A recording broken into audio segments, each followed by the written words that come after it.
Hello. Ooh. Oh no, I'm a bit nervous. This is why we need Troy here. Welcome back to another episode of the Unfamous Files. We're excited to be here, but we're missing our little Troy today, which is a bit sad.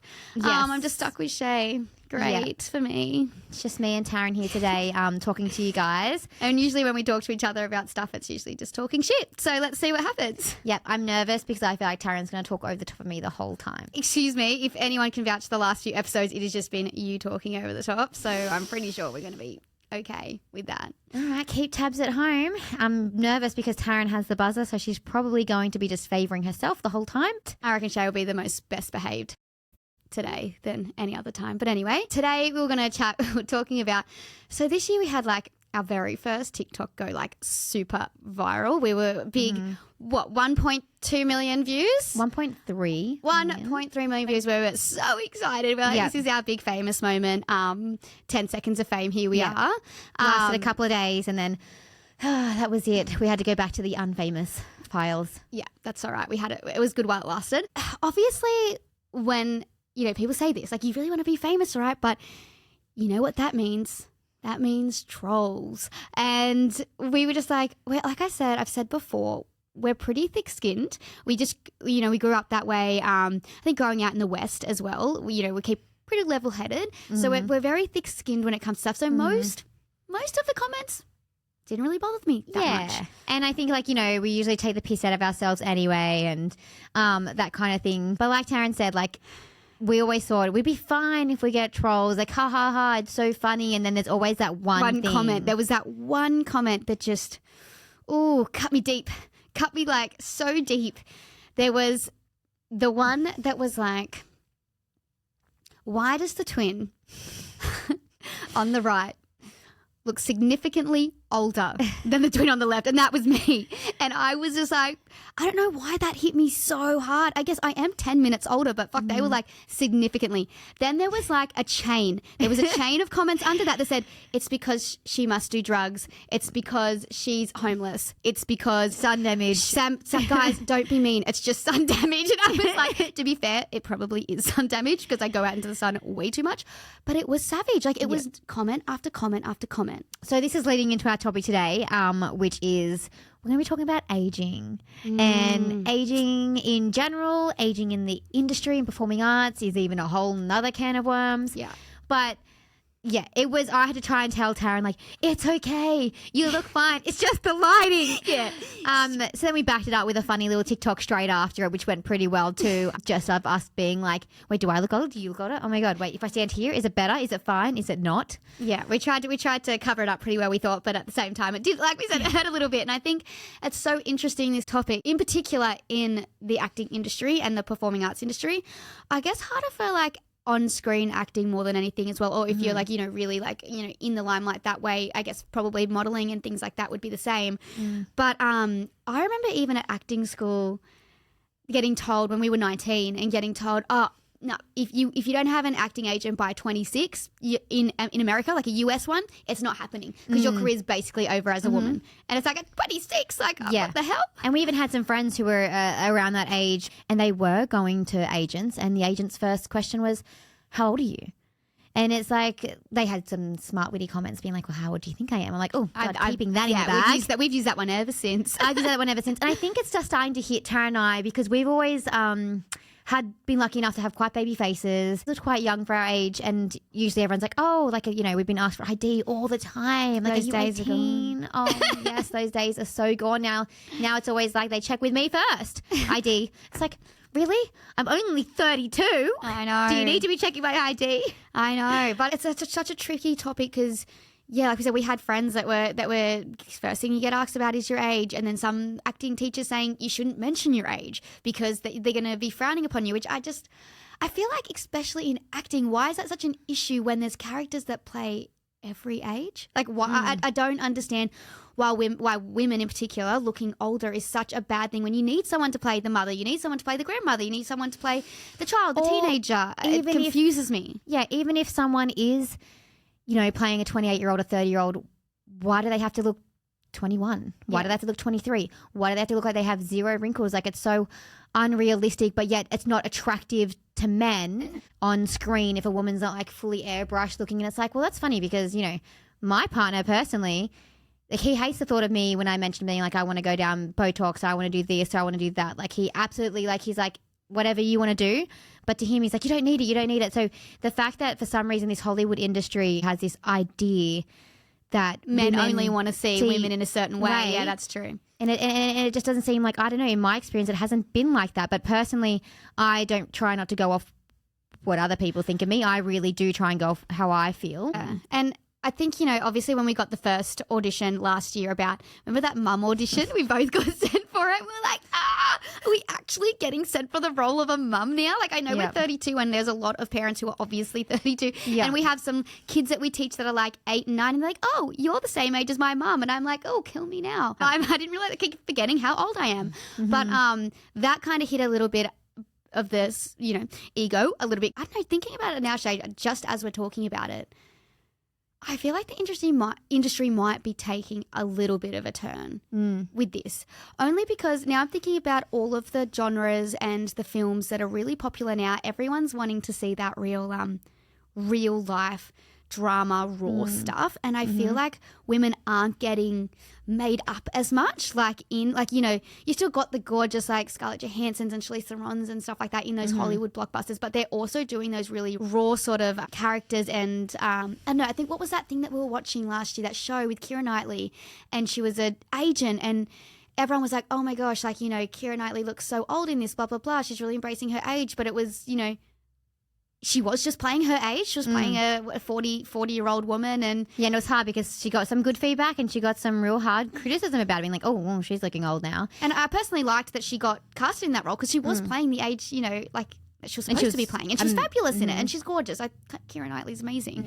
Exactly. So I think it goes up and down. It's going in some ways it is, but still in some ways I feel like it's still holding on to those. It depends on the genre, I feel, and the style of the movie. But it's hard. That's totally typecasting for women, being like, oh, I can only now, if I don't want to get work done, I can only play in this genre. If I do get work done, I can expand my genre. Yeah. So, but even like outside this industry, put this industry aside, right now, me and you are just starting to experience that we're starting to look our age or look older for the first time. I still look 18. For the first time, we're really kind of starting to see that, you know, all the wrinkles are coming and... Oh, the wrinkles, friends, the fine lines. Why do they call them fine lines when I feel like they're so deep lines? Yeah, they're not fine. They're right there. I can see them.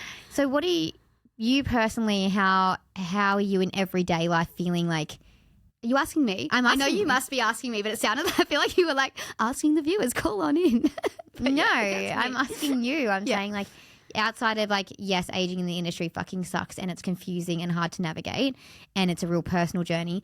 Now outside of that, like right now, are you only seeing like, oh, I am freaking out about it because of my acting career, or is it starting to like affect you personally as well? Oh my God, it's so both. I feel like I'm freaking out. I think I'm freaking out about it in all directions, only because, God, I think once you hit 30, you don't realize how much you change so quickly. Like we were looking at photos, from like 2 years ago in 30th. Europe, at our 30th, and then till now. And then I'm like, oh God, I've changed so much in these last 2 years. So definitely personally every day it's been a little bit of a struggle, I think, because you said like earlier, Shay, that we've always looked so young. So we've always been like prided ourselves on being the people that look young for their age. And now we're actually like, when I tell people my age, they kind of just nod like, yeah. Like, and that's a little bit, and even looking at myself, I'm like, oh, I'm starting to see it now. And, but I still definitely, I think, not necessarily with acting, with navigating the characters, which I think is hard for us because, not saying that I'm an immature person, I think I'm definitely mature in a lot of ways, but I feel like a very young personality person. Youthful. I'm a very youthful personality. So when we get sent for roles our age, like, I don't see myself as, let's say, a doctor or a detective. Like, I don't see myself, I don't have that maturity, which, you know, lots of doctors and detectives are 30. So it's confusing because I'm like, I feel like youthfully I should be playing a late 20s, but because of my look now, it's like, do I have to try and mature myself for all the acting and stuff like that? So that's confusing, but I'm also like the fear of 32, still haven't gotten there. That's a little bit scary. What about you? I've been looking at it separate from that now. It's no longer like affecting me as much in the acting thing. It's more just like it's personally now. I want to make some personal decisions, and I don't want to make those decisions for your career. My career. I want to make them for me. Like I'm starting to feel a bit more insecure about myself and how I look. Even though like I've got the most amazing partner who thinks I'm always beautiful and everything like that. And everyone's like, you're crazy. You still got a baby face. I'm like, yeah, but you get close. Yeah. Check it out. So you don't even have to get close to me. Everyone saw it from far away on the big dance number. So I think that's it's now okay. Like I always thought, oh yeah, maybe one day Botox. Oh yeah, maybe one day. But I always thought it was like maybe I don't have to think about that anytime soon. And now I'm like, we're here. I'm here. Like my wedding's coming up. I'm like, I want to look my best. Do I feel my best? And I've never been an insecure person with how I look. Like I've always been like, yeah, cool. I think me. Yeah, what you're saying. And now I'm starting to feel more insecure about myself, and I hate that. Yeah, I hate that. I feel like I should buzz myself, but sorry. Told you, Tara, the issue. But no, I'm just like, yes, I agree with you with that. Like I've never been insecure about my looks and things like that, not until this age. And I think that's the thing that's probably scared me most is like, oh my gosh, this is so unlike you and like what you've ever been like. And also, like you said, you have Bobby who just thinks, and same as Stu, loves the natural look and everything. Just age gracefully. But I think aging gracefully is so different for everybody. So that's the real question. So what are you thinking? About Botox? Yeah. Yes, I think definitely going to have to do so. I think I've been actually researching so much on it because I'm like, scared. I'm like, but at the same time, I'm like, it needs to be done. Am I going to hate this in the long run? Am I going to hate myself for it later? But I think there's some people that I look to and they've done it so beautifully and naturally, like it looks so natural. And everyone has different things that they like. Some people like, looking like no lines at all. Like that's just how they like to look. Yep. And then some people want it to look a bit more natural. So I think it's trying to find the right thing for me. And I think it's going to be that whole do the skin needling because that's like the more natural way of doing it. It's just getting rid of those, like, that layer of skin. The sun damage. And the sun damage. So I don't look significantly older than my 10-minute younger twin sister. I'm sure I've got some sun damage here. God, I tell you what, I've been doing the SPF like crazy since then, even indoors. But yeah, I think I'm going to do a mixture of both. But we were talking about like, we obviously have to start thinking about babies and stuff now. So I can't really start Botox until after that, unfortunately. But so I think I'm going to start with the skin needling and then work my way back around to that. Yeah. I'm trying to ask friends and see what they've done and what do you do and just get an idea of why were you doing that for your skin? What's your skin like? When I talk to beauticians, they're like, you're overthinking it too much. It's not actually a big deal. Yeah. And you're going to know what your skin likes and what you like pretty quickly. Are you looking at my wrinkles? No, it's like you're staring at my wrinkles. Like you're staring at my forehead. Like I know they're there. I don't have any makeup today. No, see, this is I keep just thinking like I'm smiling and laughing because I'm like, I know I'm going to make Taryn do it first. Yeah, she is. We both had appointments for needling next week. And then she goes, oh, I actually have to cancel mine. I'm like, oh, of course you do. And I'm kind of excited for Taryn to do it first and be like, okay, so what's this look like? How did it feel? Did it hurt? Yeah, I'm hoping it doesn't hurt. It says on the website that it's a mild discomfort. We're pretty tough. I think Can so. we pinch I you? say that, but I haven't actually broken any bones or gotten stitches or anything. Give me your head. So I'll pinch you. Don't pinch me. I don't know. I think I'm pretty tough, but I don't know. Yeah, we're tough. Bobby keeps laughing at me because I keep doing like these ones where I'm like pushing my wrinkles around my face and out, hopefully, of my body. I don't know how much this affects guys with their appearance and how they age. I know. I want to get like a guy on here one time and be like, does it bother you about aging? I know they're probably their ego will go, no, it doesn't bother me. Or maybe it sure does they do. more so. I think it more so with their hair and stuff like that is what they worry about. But like Bobby was just like, oh God, like I wouldn't even know what it's like to be in a girl's mind with thinking of wrinkles. He's like doesn't think twice about it, which I think guys is because they can pull off the wrinkles really well. Yeah. But I think it almost makes them more attractive to women for some reason. Like females like when they look, a little have bit that, older. like, look a little bit older and stuff. rugged. Yeah, they don't. Guys try and avoid looking like they have a baby face. Like I always feel like if a guy has a baby face, like okay, I must need a beard or something, mustache, something, so I look older. It's actually interesting. We should get one of our guy like male actor friends or something on one time and ask them about this and see how they feel in the industry. Again, in the industry it doesn't matter. There's George Clooney, Pedro Pascal. You do look at those males who are famous in the industry and they're all like they're the daddies and all that kind of stuff. Like daddies. It is like the Pedro Pascal. I hope you don't say that to Bobby. No, oh my God. No, good God. I think we both have only just started coming to realization that it is affecting us in a way that we never, ever imagined because we were always quite confident growing up.